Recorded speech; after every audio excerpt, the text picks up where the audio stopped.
পশ্চিমবঙ্গের নদিয়া জেলার মায়াপুর। জলঙ্গি নদীর তীরে অবস্থিত এই মায়াপুরে স্থাপিত হচ্ছে বিশ্বের সবথেকে বড় হিন্দু মন্দির, দ্য টেম্পল অফ বৈদিক planetarium.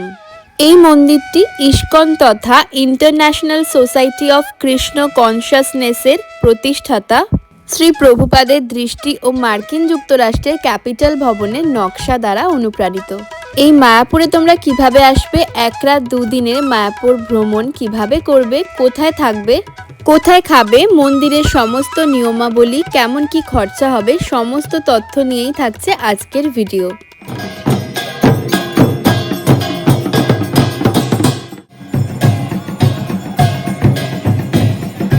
Hello everyone, welcome back to my channel to a new blog. I hope সবাই খুব ভালো আছো, সুস্থ আছো। আরও একটা নতুন ট্রাভেল ব্লগে তোমাদের সকলকে জানাই ওয়েলকাম। তো আমি এখন দাঁড়িয়ে আছি নবদ্বীপ ধামে। আজকে আমরা যাচ্ছি মায়াপুর। তো আজকের ভিডিওতে তোমাদের সাথে মায়াপুরের সমস্ত খুঁটিনাটি তথ্য শেয়ার করব। তোমরা কিভাবে এখানে আসবে, কোথায় থাকবে, কেমন কি খাওয়া দাওয়া, কেমন কি খরচা পড়ছে, সমস্ত কিছু থাকছে আজকের ভিডিওতে। তো স্কিপ না করে পুরো ভিডিওটা দেখতে থাকো। আশা করছি তোমাদের খুব খুব ভালো লাগবে। এই শীতের ছুটিতে মায়াপুর ঘুরতে যাওয়ার জন্য কিন্তু দারুণ জায়গা। একদিনের ছুটিতে কিন্তু খুব ভালোভাবে তোমরা মায়াপুর ঘুরতে পারবে। তো চলো তাহলে ভিডিওটা স্টার্ট করি। আমাদের মায়াপুর জার্নিও শুরু হয়েছিল আমাদের নিয়ারেস্ট রেল স্টেশন উত্তরপাড়া থেকে। তোমরা যারা আমার লাস্ট ভিডিওটা দেখেছো তারা জানোই যে আমি নবদ্বীপের ব্লগ শেয়ার করেছিলাম, আর নবদ্বীপ ঘুরে তারপরেই আমরা গেছিলাম মায়াপুরে। হাওড়ার দিক থেকে গেলে মায়াপুর যাওয়ার জন্য তোমাদেরকে নামতে হবে নবদ্বীপ ধাম স্টেশনে। উত্তরপাড়া থেকে আমরা ভোর 6টার হাওড়া কাটোয়া লোকাল ধরেছিলাম, যেটা হাওড়া থেকে ছাড়ে ভোর 5টা 38 নাগাদ। আরও কিছু ট্রেনের টাইম আমি স্ক্রিনে মেনশন করে দিলাম, তোমরা দেখে নিও। মায়াপুর যাওয়ার জন্য হাওড়ার দিক থেকে গেলে বললামই তোমাদের নামতে হবে নবদ্বীপ ধাম স্টেশনে। তো আমরা সেই মতোই নবদ্বীপ ধাম স্টেশনে নেমেছিলাম, আর তারপরে আমরা নবদ্বীপ ভালোভাবে ঘুরে দেখেছি। সেই ব্লগটাও তোমাদের সাথে শেয়ার করেছি, লিংক দিয়ে দেবো, তোমরা চাইলে সেটাও দেখে নিতে পারো। তাহলে তোমাদের আইডিয়া হয়ে যাবে নবদ্বীপে এসে নবদ্বীপ ঘুরে দেখে তারপরে তোমরা কিভাবে মায়াপুর যেতে পারো। তার জন্য অবশ্যই তোমাদের ভোরের ট্রেনে আসতে হবে। ভোরের ট্রেনে এলে তোমরা মোটামুটি 8টা সাড়ে 8টার মধ্যে পৌঁছে যাবে নবদ্বীপ ধাম। তারপর ভালোভাবে নবদ্বীপ ঘুরে দেখে 12টার মধ্যে লঞ্চ বা নৌকা করে তোমরা পৌঁছে যেতে পারবে মায়াপুর। লঞ্চে করে গেলে পার হেড ভাড়া পড়বে 10 টাকা, আর নৌকা করে গেলে পার হেড ভাড়া পড়বে 5 টাকা। নবদ্বীপ ফেরিঘাট থেকে লঞ্চ বা নৌকা তোমাদের নিয়ে যাবে মায়াপুর ফেরিঘাটে। লঞ্চে উঠতে না উঠতেই দেখতে পেয়ে গেলাম সুবিশাল মায়াপুরের চন্দ্রোদয় মন্দির। হাওড়ার দিক থেকে এসে নবদ্বীপ ধামে নেবে লঞ্চে বা নৌকা করে গেলে যে সুন্দর জিনিসটি তোমরা দেখতে পাবে সেটা হলো এই দুই নদীর মিলনস্থল। ভাগীরথী ও জলঙ্গি নদী এই স্থানেই মিলিত হয়েছে, আর এটি খুবই সুন্দর এক দৃশ্য। দুটো নদীর জলের রং একদমই আলাদা, যেটি খুব ভালোভাবেই তোমরা দেখতে পাবে। এই দুই নদীর মিলনস্থল টিভিতে বা ভ্লগেই দেখেছি, বাট সামনে থেকে দেখতে পেরে খুবই ভালো লাগলো। এবার আমরা এগিয়ে চললাম মায়াপুর ঘাটের উদ্দেশ্যে। নবদ্বীপ ফেরিঘাট থেকে মায়াপুর ফেরিঘাট পৌঁছাতে 10 মিনিট মোটামুটি সময় লাগে। নৌকা বা লঞ্চের টিকিটগুলো কিন্তু তোমরা একদমই ফেলবে না, এখানে কিন্তু টিকিট চেক করে তারপরেই তোমাদের বেরোতে দেবে। লঞ্চ থেকে বেরিয়ে এখানে কিন্তু অনেক হোটেল রয়েছে পরপর। তো এইটা দেখো, বিষ্ণুপ্রিয়া হোটেল অ্যান্ড লজ। এখানে কিন্তু ফোন নাম্বারটাও দেওয়া রয়েছে, আমি তোমাদের একটু দেখিয়ে দিচ্ছি। এর পাশেও আর একটা হোটেল রয়েছে, হোটেল সান। ফোন নাম্বারটা তোমাদের সাথে শেয়ার করছি। এই হলো হোটেল সান।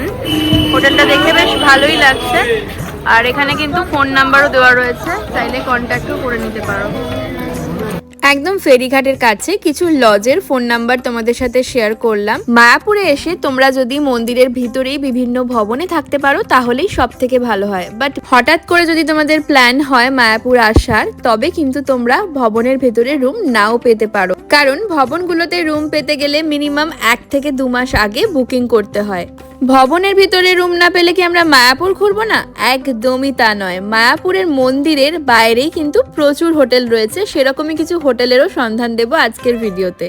আমাদেরও হঠাৎ করেই প্ল্যান হয় মায়াপুরে আসার, অগত্যা কোনো ভবনেই রুম না পেয়ে আমরা একদম মন্দিরের কাছেই গেস্ট হাউস ভাগীরথীতে ছিলাম। হোটেলের ব্যাপারে কি বলবো, হোটেলটি মোটামুটি খুব ভালোও না খুব খারাপও না। তো চলো হোটেলের রুম দেখাই তোমাদের। আমাদের জন্য যে রুমগুলো নেওয়া হয়েছিল, রুমের ভাড়া ছিল 850 টাকা, বাট টাকা হিসাবে রুমটা কিন্তু একদমই আমাদের পছন্দসই হয়নি। তবে উইকডেজে কিন্তু এই রুমেরই ভাড়া থাকে 500 থেকে 600 টাকার মধ্যে। যেহেতু আমরা উইকেন্ডে গেছি গেছিলাম, তাই ভাড়াটা একটু বেশি ছিল। রুমটা পরিষ্কার পরিচ্ছন্ন ছিল, বাথরুমও পরিষ্কার পরিচ্ছন্ন ছিল, তবে ভাড়া হিসাবে কিন্তু রুমটা খুবই ছোট ছিল। আমাদের দুটো 4 বেডেড রুম নেওয়া হয়েছিল আর একটা 3 বেডেড রুম নেওয়া হয়েছিল। এই রুমটা কিন্তু 3 জনের জন্য একদমই অ্যাপ্রোপ্রিয়েট। তো চলো এবার 4 বেডেড রুমটা দেখাই। 4 বেডেড রুমের খাটটা কিন্তু বিশাল বড়, বাট ওই যে বললাম রুমটা ছোট হওয়ায় খাটের জায়গাটাই কিন্তু অনেকটা নিয়ে নিয়েছে। আর প্রপার কোনো ড্রেসিং টেবিলও ছিল না বা কোনো কাবার্ডও ছিল না। যারা একবার মন্দিরের ভিতরের বিভিন্ন ভবনের রুম দেখবে তাদের কিন্তু এই সমস্ত হোটেলের রুম একদমই ভালো লাগবে না, কারণ এত সুন্দর সেখানকার রুমগুলো আর এতটা কম দামে। তাই আমি সাজেস্ট করব তোমরা যদি মায়াপুর আসো তো একটু আগে থেকে প্ল্যান করে এসো, তাহলে তোমরা ভবনগুলোর রুম পেয়ে যাবে। তবে এক রাত কাটানোর জন্য এই হোটেলগুলো মোটামুটি ঠিকই রয়েছে। তো আমরা যে হোটেলে ছিলাম তার ফোন নাম্বার আর কার্ডটা তোমাদের সাথে শেয়ার করলাম। যেহেতু আমরা নবদ্বীপ ঘুরে তারপরে মায়াপুরে এসেছিলাম, তাই আমাদের মায়াপুর আস্তে আস্তে দুপুর হয়ে গেছিল। লাঞ্চ সেরে তারপর আমরা বিকেলে বেরিয়েছিলাম মার্কেট এরিয়া আর মন্দির ঘুরতে। আর আমার মতো কারা রয়েছে যে এই সুন্দর সুন্দর ড্রেস বা মার্কেট এরিয়ায় নিজেকে কন্ট্রোলই করতে পারো না, আমিও চলে গেলাম এগুলো দেখতে। এই সুন্দর সুন্দর ড্রেসগুলো খুব ভালো লাগছিল, বাট জানি না আমাকে পরে কতটা মানাবে, তাই কেনার রিস্ক নিলাম না। আর এগুলোর দাম ছিল 600 থেকে 650 টাকার মধ্যে। এছাড়াও আরও অনেক রকম জিনিস ছিল, বাট আর কিছু বিশেষ না দেখে চলে গেলাম আমার কাজ করতে, আমার মেন ফোকাসে। দিনের আলোয় মন্দিরটা এত সুন্দর লাগছিল যে ভিডিও না করে কি করে থাকবো, তোমাদের সাথে তো শেয়ার করতে হবে নাকি। এই হলো মন্দিরের মেন গেট। তোমরা যারা মন্দিরে এসে ভোগ বা মহাপ্রসাদ খেতে চাও তারা কিন্তু একদম মন্দিরে ঢুকেই সকাল সকাল এখান থেকে কুপন কেটে নিতে পারো। এছাড়াও ভেতরে আরো অনেক কাউন্টার রয়েছে যেখান থেকে তোমরা কুপন কাটতে পারো। বাট আমাদের যেহেতু আসতে বিকেল হয়ে গেছিল, তাই ভোগ খাওয়ার সৌভাগ্য আর আমাদের হয়নি।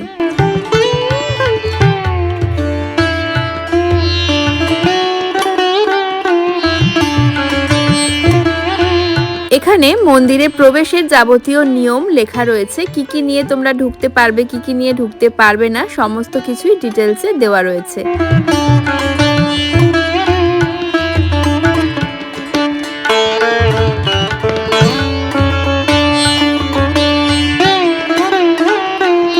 বিনামূল্যে জুতো ও ফোন বা ক্যামেরা রাখার সুবন্দোবস্ত এখানে রয়েছে।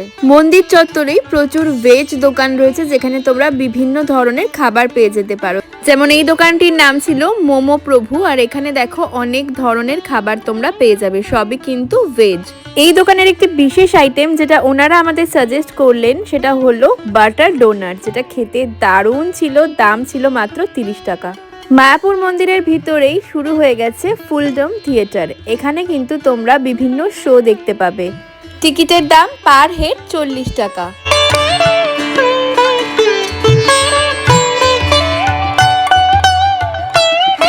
শো টাইমগুলো তোমাদের সাথে শেয়ার করলাম। তোমরা যদি ইচ্ছুক বা আগ্রহী হও তোমরা কিন্তু এখানে এসে এই শোগুলো দেখতে পারো।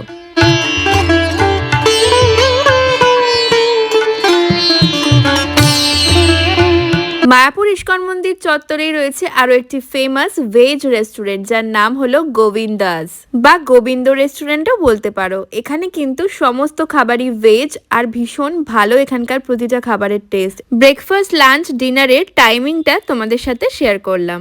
জায়গাটা কিন্তু বিশাল বড় আর ভীষণ সুন্দর, মানে এখানে এসে প্রত্যেকটা জায়গা ঘুরে দেখতে প্রচুর সময় লাগবে, আর মানে কনফিউজড হয়ে যাবে কোনটা কোন দিকে রয়েছে। যতটা পারলাম ইনফরমেটিভ করার চেষ্টা করলাম যে কোন দিকে গেলে কিভাবে তোমরা ঘুরতে পারবে।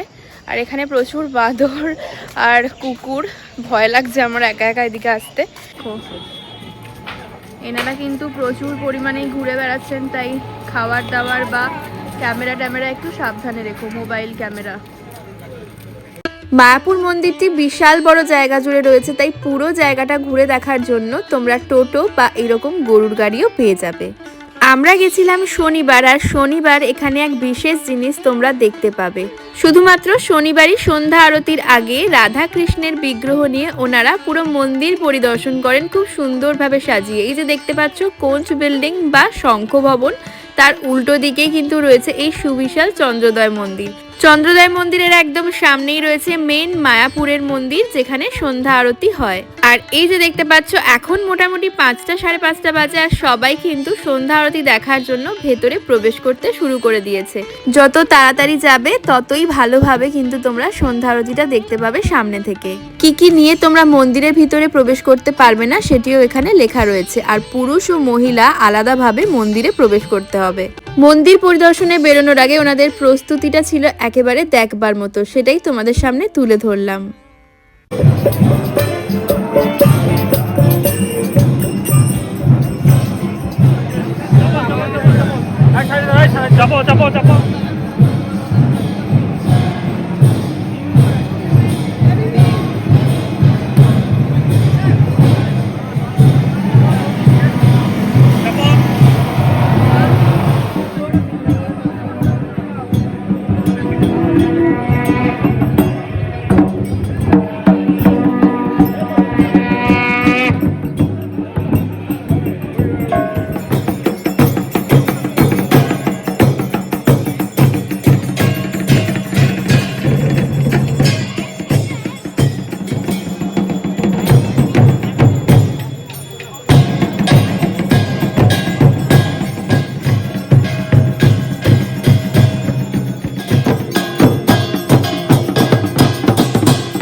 এখানকার সন্ধ্যা আরতিটা কিন্তু দেখবার মতো। সন্ধ্যা আরতি দেখে সেদিন সন্ধ্যেবেলা আমরা হোটেলে ফিরে যাই।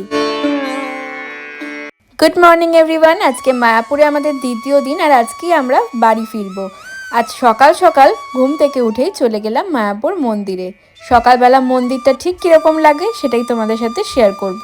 আজকে সকাল সকাল মন্দিরে আসার আরও একটা কারণ রয়েছে। মন্দিরের প্রত্যেকটা ভবনের ডিটেলস তোমাদের সাথে শেয়ার করব বলেই ভিডিও করতে এসেছিলাম। আর এই ভবনগুলোয় যাওয়ার জন্য তোমাদেরকে গেট নাম্বার 4 দিয়েই প্রবেশ করতে হবে। কোন ভবনের কত ভাড়া, কবে বুকিং করতে হবে আর কতগুলোই বা ভবন রয়েছে এই মায়াপুর মন্দির চত্বরে, সেই নিয়ে ডিটেলস ভিডিও খুব তাড়াতাড়ি আমার চ্যানেলে আসছে। একটা ভিডিওতেই এত কিছু বলা সম্ভব নয়, তাই এই ভিডিওতে আমি সেই তথ্যগুলো শেয়ার করলাম না। বাট নেক্সট ভিডিওতে মায়াপুরের সমস্ত ভবনের ডিটেলস তোমাদের সাথে অবশ্যই শেয়ার করব, তাই প্লিজ আমার চ্যানেলটাকে সাবস্ক্রাইব করে রেখো। এই মায়াপুর মন্দির চত্বরের আরও একটি সুন্দর জায়গা হলো গোশালা, যেখানে অজস্র গরু রয়েছে আর তাদের খুব সুন্দরভাবে লালন পালন করা হয়। তোমরা চাইলে এখানে কিছু ডোনেটও করতে পারো এদের সেবার জন্য। এই জায়গাটি এই মায়াপুর মন্দির চত্বরে খুব সুন্দর একটি জায়গা। তোমরা মায়াপুর মন্দিরে এলে অবশ্যই এই গোশালাতে একবার হলেও ভিজিট করো।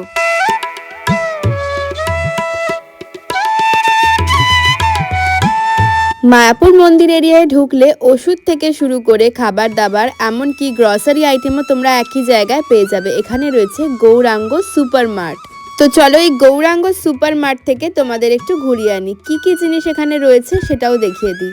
যে কোনো সুপার মার্টে যা যা জিনিসপত্র পাওয়া যায় এখানে কিন্তু তোমরা ইচ অ্যান্ড এভরিথিং পেয়ে যাবে।